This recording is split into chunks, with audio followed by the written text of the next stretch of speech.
Ready to attack now! We'll attack the south gate to distract soldiers away from the main gate! Follow me! In the verdant valleys of France, during the tumultuous times of the 100 Years' War, a young maiden rose from the obscurity of a small village to become a pivotal figure in the history of a nation. For God and France!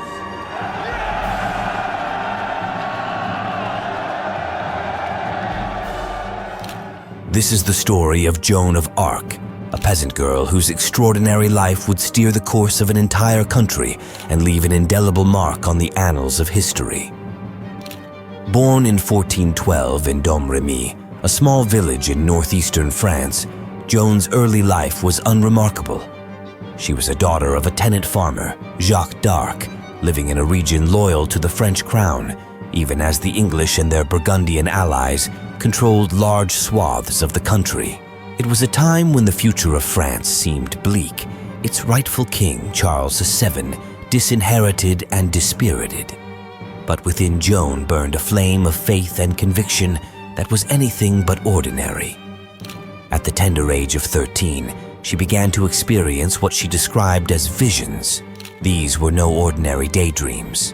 In them, she saw Saint Michael, Saint Catherine, and Saint Margaret, who imparted a divine mission upon her to save France by expelling its enemies and to install Charles VII as its rightful king. Imagine the astonishment and skepticism with which Joan's claims were met.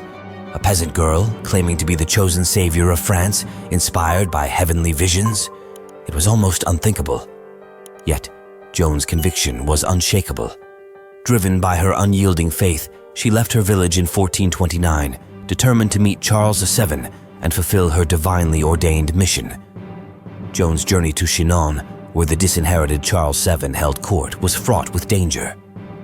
Traveling through hostile territory, she dressed in male attire for safety and was accompanied by a small band of followers who believed in her mission.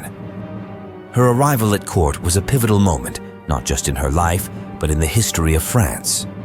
Presenting herself to Charles VII, Joan's sincerity and conviction won over the court, including the initially skeptical king.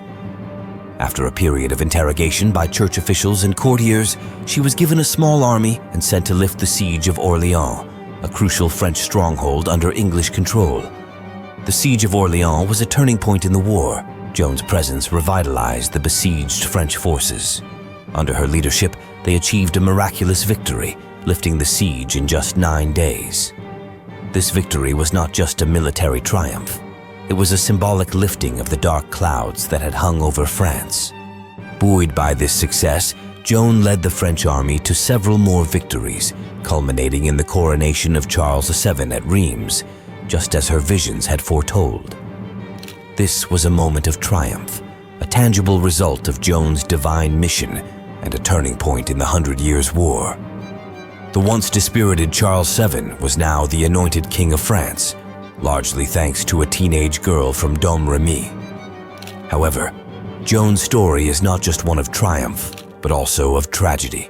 In 1430, during an attempt to liberate Compiègne from Burgundian occupation, Joan was captured. What followed was a harrowing ordeal that would lead to her untimely demise. Sold to the English, she was put on trial for charges including heresy and dressing in male attire, a serious offense at the time. The trial of Joan of Arc was a complex and controversial affair. Held in Rouen, it was overseen by a pro-English bishop, Pierre Cauchon, who was determined to discredit Joan and, by extension, Charles VII, whose coronation she had engineered. Despite being isolated and facing a hostile tribunal, Joan's responses during the trial exhibited a remarkable clarity and wisdom. She defended herself with the courage and conviction that had marked her entire campaign.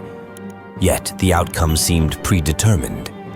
In 1431, Joan was found guilty and sentenced to be burned at the stake. The execution was a brutal affair, witnessed by a large crowd.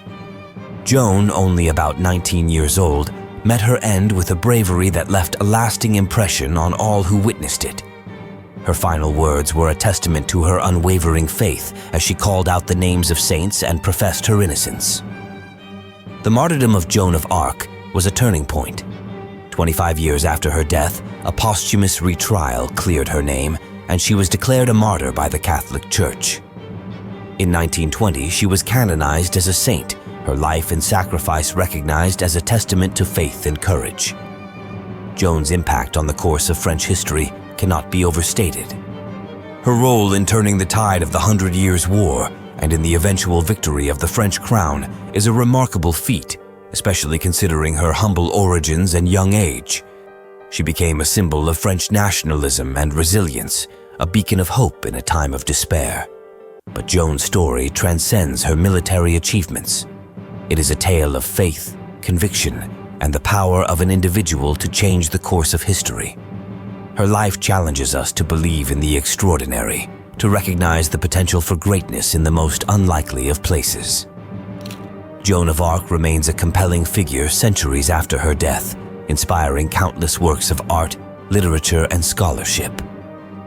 Her story resonates not just because of her remarkable achievements, but also because of her human qualities, her courage, her faith, and her unwavering commitment to her beliefs. In reflecting on the life of Joan of Arc, we are reminded of the complexities of history and the multifaceted nature of heroism. She was a warrior and a visionary, a martyr and a saint, a symbol of national pride and an enduring figure of fascination and inspiration. Joan's story, woven into the fabric of French history, continues to captivate and inspire, a testament to the enduring power of the human spirit. As we delve into the details of her life, from the visions that set her on a path of destiny to the trial that led to her untimely demise, we uncover a narrative rich in drama, conflict, and triumph. Joan of Arc's journey from a peasant girl to a national heroine and saint is a narrative that spans the gamut of human experience, offering insights into the nature of faith, the horrors of war, and the indomitable strength of conviction. Her legacy, a blend of myth and history, continues to be a subject of fascination and debate. The story of Joan of Arc, with its themes of courage, sacrifice, and the struggle against overwhelming odds, remains as relevant today as it was in the 15th century. It is a story that speaks to the heart of the human experience, a tale of a life lived with unwavering purpose and profound impact. In closing, the story of Joan of Arc is not just a chapter in the history books. It is a narrative that continues to unfold, its themes and lessons resonating through the ages. It is a story that challenges us to question, to seek, and to believe in the power of one person to make a difference in the world. Joan of Arc, the Maid of Orleans, remains an enduring symbol of hope and bravery, her story a timeless testament to the extraordinary potential that lies within each of us.